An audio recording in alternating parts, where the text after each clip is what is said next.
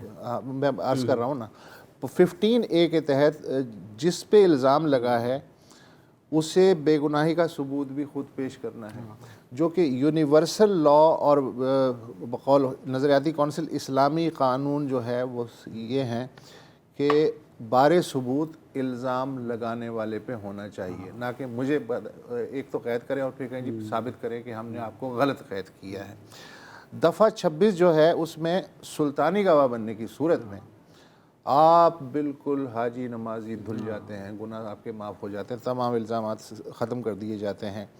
تو اسلامی نظریاتی کونسل نے اپنی رائے دی ہے کہ کیا یہ اسلامی جزا و سزا کے قانون سے متصادم نہیں ہے کہ ایک آدمی ہے, اس نے ایڈمٹ کیا ہے, اس کے باوجود وہ چھوٹ رہا ہے.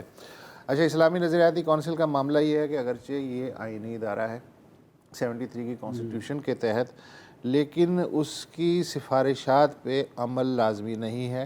اس بارے میں حتمی فیصلہ پارلیمنٹ ہی کر سکتی ہے کہ وہ مانے سفارشات یا نہ مانے. فواد چودھری چونکہ ظاہر ہے کہ اس کی بہت کمی محسوس ہوتی ہے اگر فواد چودھری ایسے موضوع پہ ٹویٹ نہ کرتے, تو انہوں نے ٹویٹ کر دیا. ٹویٹ میں انہوں نے کہا کہ اسلامی نظریاتی کونسل کی تشکیل نو کی ضرورت ہے, کروڑوں روپے ضائع ہو رہے ہیں, جدید تقاضوں سے ہم آہنگ جید لوگ اس ادارے کو سنبھالیں. سوال یہ ہے کہ اس وقت جو اسلامی نظریاتی کونسل میں لوگ ہیں, جیسے ڈاکٹر قبلہ ایاز صاحب ہے یا دیگر ہیں, وہ جدید تقاضوں سے ہم آہنگ نہیں ہیں, جید لوگ نہیں ہیں. اس سے پہلے یہ کیا بھٹے بھون رہے تھے بازاروں میں کہ اچانک سے کسی سفارش پہ کسی پرچی پہ انہیں لگا دیا گیا. کہنا کیا چاہ رہے ہیں یہ میری سمجھ میں نہیں آیا. کہیں انہوں نے جنید کو تو جید نہیں پڑھ لیا اردو میں؟ ہاں میرا خیال ہے فواد چودھری کو, لیکن وہ ظاہر دیکھیں اب مسئلہ یہ ہے کہ حکومت کا بھی کہ ان کو پتہ ہے کہ یہ جو ہے نا نیب کے پر قطرے جا رہے ہیں اور وہ ان کے فائدے میں بھی. مطلب آپ کو نیت پہ شک ہے, آپ اسے کوئنسیڈنس؟ مجھے دونوں کی نیت پہ شک ہے. اسلامی نظریاتی کونسل کی نیت پہ بھی شک ہے کہ بھائی 22 سال بعد جب وہ بیڑا غرق ہو گیا, سیاسی انتقام کے لیے پہلے نواز شریف نے استعمال کیا, پھر مشرف نے استعمال کیا, تو نہ کریں. ہاں نہ کریں نہیں تو اب کرنے کا بھی کیا ہوگا؟ نہیں, آئندہ کے لیے تو ٹھیک ہے نا. نہیں, آئندہ کے لیے بہتر یہ کہ اسلامی نظریاتی کونسل جو دوسرے معاملات ہیں, جس طرح انہوں نے نہیں, اس معاملے کو چھوڑیں, اس معاملے میں نہ کرتے وہ, چونکہ 22 سال گزر گئے تھے اس لیے نہ کرتے. ہاں بالکل, میں یہی کہہ رہا ہوں نا, نہیں کرنا چاہیے تھا. نہیں سر, کرنے کا فیصلہ بیسیکلی گونگلو اگر وہ مٹی جھاڑی لیکن کر لیا نا, آئندہ کا کام آئے گا یہ. اس کو اس طرح دیکھ لیں, کس کے کام آئے گا, یہ تو ایک ریکمنڈیشن ہے نا. پاکستان رہے گا نا, حکومتیں آتی جاتی رہیں گی, ان کے کام آئے گا نا. ایک مثال تو ہے نا.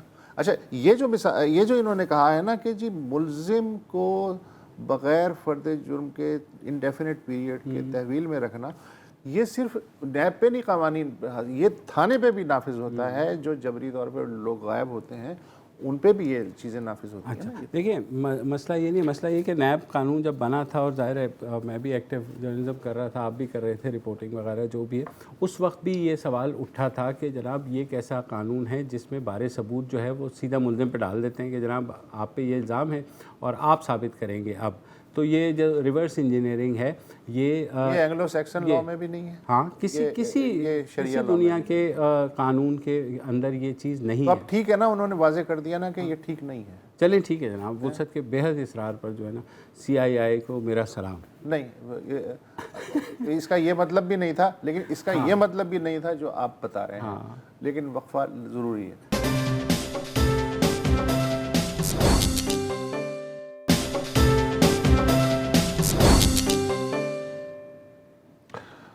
Welcome back. 48 گھنٹے پہلے تک ہم سب کانپ رہے تھے کیونکہ امریکہ اور ایران اب گتھم گتھا ہوئے کہ تب گتھم گتھا ہوئے, میں تینوں نہیں چھڑنا گا, تو مینوں نہیں چھڑے گا, اس طرح کی سچویشن تھی. مارکیٹیں ڈاؤن جا رہی تھیں, پاکستان جو ہے بار بار رابطے کر رہا تھا کہ شانتی رکھو, ہم جنگ نہیں چاہتے وغیرہ وغیرہ. کل ایران نے اپنا غصہ اتارا, 2 امریکی اڈے جو عراق پہ تھے ان پہ کوئی 2 درجن کے لگ بھگ میزائل انہوں نے داغے. اس کے بعد سے جو روحانی پیشوا علی خامنہ انہوں نے کہا جی ہم نے جو قاسم سلمانی ہیں ان کا بدلہ لے لیا ہے, اور امریکہ کو کس کے چپیڑ لگائی گئی ہے ان میزائلوں کی شکل میں, اور امریکہ نے بھی خاموشی سے اس لیے چپیڑ کھا لی کہ کوئی جانی نقصان تو ہوا نہیں تھا۔ پھر کل شام کو صدر ٹرمپ نے تقریر کی، سب انگشت بدن تھا کہ پتہ نہیں ٹرمپ صاحب کا کیا موڈ ہے، لیکن انہوں نے بھی ٹھنڈی ٹھنڈی باتیں کی کہ جو ہو گیا سو ہو گیا، اب ہم جو ہیں چاہتے ہیں کہ ایرانی بھی ترقی کریں، بلا بلا بلا۔ ساتھ میں انہوں نے مزید ٹائٹ کر دیے اسکرو ان کی اقتصادی پابندیوں کے۔ اچھا، آج مزید ڈی ایسکلیشن ہوئی جب یہ خبر آئی کہ اقوام متحدہ میں امریکی کے مستقل مندوب جو ہیں کیلی کرافٹ، انہوں نے سلامتی کونسل کو ایک خط لکھا کہ جی امریکہ ایران کے ساتھ سنجیدگی کے ساتھ غیر مشروط انکنڈیشنل مذاکرات کے لیے تیار ہے۔ خط میں کہا گیا کہ ان مذاکرات پہ آمادگی کا مقصد بین الاقوامی امن و امان کو مزید نقصان سے بچانا ہے۔ ہنس لیں۔ تاہم اقوام متحدہ کے چارٹر کی شق 51 کے تحت جنرل قاسم سلیمانی پہ حملہ بالکل لیگل تھا۔ اس خط میں یہ کہا گیا ہے ضرورت پڑی تو مشرق وسطیٰ میں ہم اپنے مفادات کے تحفظ کے لیے ایسے اقدامات اور کریں گے۔ تو اب میری سمجھ میں یہ نہیں آ رہا کہ یہ انہوں نے غیر مشروط مذاکرات کی بھی بات کی ہے اور پھر یہ بھی کہا ہے کہ اگر ایسا کچھ ہوا ہم کریں گے۔ ایران نے بھی اسی جو اقوام متحدہ کے چارٹر کی شق 51 ہے اس کا سہارا لیا ہے۔ انہوں نے کہا کہ جی امریکہ ایران کشیدگی میں اضافہ نہیں چاہتا، لہٰذا اس نے جو ریٹیلیشن کیا وہ بہت احتیاط کے ساتھ کیا۔ ٹھیک ہے، اچھا یہ ہے۔ اچھا، اس دوران جو ہے امریکی ایوان نمائندگان میں آج ایک قرارداد پہ بعد میں ووٹنگ ہونے والی ہے جس کے تحت صدر کو پابند کیا جاوے گا کہ وہ کانگریس کی اجازت کے بغیر ایران کے خلاف مزید فوجی کارروائی نہیں کر سکتے۔ واشنگٹن میں ہمارے ڈان کے کورسپونڈنٹ انور اقبال صاحب موجود ہیں۔ انور اقبال صاحب یہ کیا ہو رہا ہے؟ گرم ٹھنڈا پھر گرم پھر ٹھنڈا، یہ چکر کیا ہے؟ کچھ سمجھائیں۔ مجھے تو ایک بات سمجھ آ رہی ہے جو اب تک لگ رہا ہے کہ دونوں ایران اور امریکہ دونوں جنگ سے پیچھے ہٹتے ہیں، بیانات جاری رہیں گے، چھوٹی موٹی کارروائیاں بھی ہو سکتی ہیں، کہیں ہو سکتا ہے کوئی عراقی ملیشیا کہیں حملہ کر دے امریکی کی تنصیبات پہ یا کہیں فوجیوں پہ عراق میں، امریکی کی چھوٹی سی کارروائی کر دیں، لیکن دونوں طرف ایک احساس واضح نظر آ رہا ہے کہ جنگ نہیں ہونی چاہیے۔ اب تک یہی لگتا ہے۔ اچھا انور صاحب، کچھ رپورٹس بھی سامنے آئی ہیں کہ امریکہ کو پہلے پتہ چل گیا تھا کہ 3 گھنٹے پہلے کم از کم کہ جو ایران جو ہے وہ میزائل داغنے والا ہے، تو لہٰذا انہوں نے اب امریکی میڈیا پہ تو رپورٹس بہت ہر جگہ چل رہی ہیں، تو اس بارے میں تھوڑا بتائیے گا۔ اس میں دیکھیں پروپیگنڈا تو اس میں بہت ہوتا ہے نا، لیکن 2-3 سورسز ایسے ہوتے ہیں جن پہ آپ ٹرسٹ کرتے ہیں۔ مثلا ان میں ایک واشنگٹن پوسٹ ہے۔ واشنگٹن پوسٹ آفیشیل پروپیگنڈا کو تو کیری کر سکتا ہے اگر کوئی آفیشیل بیان دے، لیکن واشنگٹن پوسٹ یہ جھوٹ نہیں لکھے گا جو انہوں نے لکھا کہ ہمیں انہوں نے حملے سے 1 گھنٹے پہلے جو رپورٹرز کور کرتے ہیں پینٹاگون اور وائٹ ہاؤس، ان کو کہا گیا کہ بھئی آپ لوگ آ جائیں، بریفنگ ہوگی کیونکہ عمران حملہ کرنے والا ہے، ایران حملہ کرنے والا ہے۔ اچھا، کچھ وہ الین جو بیس ہے اس کے بارے میں تو کچھ نقصانات کی تفصیل آئی ہے کہ وہاں جو ہے ایک بلیک ہاک ہیلی کاپٹر اور 2-4 ہینگرز جو ہیں جہاں ایئر کرافٹ نہیں تھے وہ ڈیمیج ہوئے ہیں۔ ایئربیل کے بارے میں ابھی تک کوئی چیز سامنے نہیں آئی ہے، تو اس حد تک مزید کچھ معلومات نہیں ملی اس سے زیادہ۔ کچھ انہوں نے یہاں سیٹلائٹ امیجز ریلیز کی جس میں انہوں نے دکھایا ہے کہ بلڈنگیں تباہ ہو گئی مکمل طور پہ، اور اس سے انہوں نے اس پہ امریکی انتظامیہ نے یہ کہا کہ اگر ہمارے فوجی وہاں ہوتے تو وہ بھی سارے مر جاتے، اور وہ وہاں نہیں تھے۔ ہیلی کاپٹر کے بارے میں امریکیوں کا کہنا ہے کہ وہ ہمارے دیے ہوئے ہیلی کاپٹرز تھے، ہمارے نہیں تھے، ہم عراقی کو دیتے تھے، جبکہ ایرانیوں کا کہنا ہے کہ وہ امریکی ہیلی کاپٹرز تھے۔ اور آپ نے بھی پڑھی ہوگی، بڑی مشہور کتاب ہے جو ہم ایم اے کی جب میں جرنلزم کر رہا تھا لندن سے، ہمیں کورس میں پڑھائی گئی تھی، فرسٹ کیجویلٹی۔ اس میں کہتے ہیں کہ جب جنگ ہوتی ہے تو اس میں جو سچائی ہوتی ہے وہ فرسٹ کیجویلٹی ہوتی ہے، اس میں ساتھ کرتا ہے۔ اور اس کے بعد یہاں ایک ادارہ ہے، پرائیویٹ ادارہ ہے فلائٹ 24 جو ساری فلائٹس کو مانیٹر کرتا ہے۔ تو فلائٹ 24 نے بھی یہ کہا ہے کہ ہمیں اطلاع ملی ہے، کنفرم انہوں نے نہیں کیا، ہمیں اطلاع ملی ہے، ہم تحقیقات کر رہے ہیں۔ کچھ انہوں نے کہا کہ سیٹلائٹ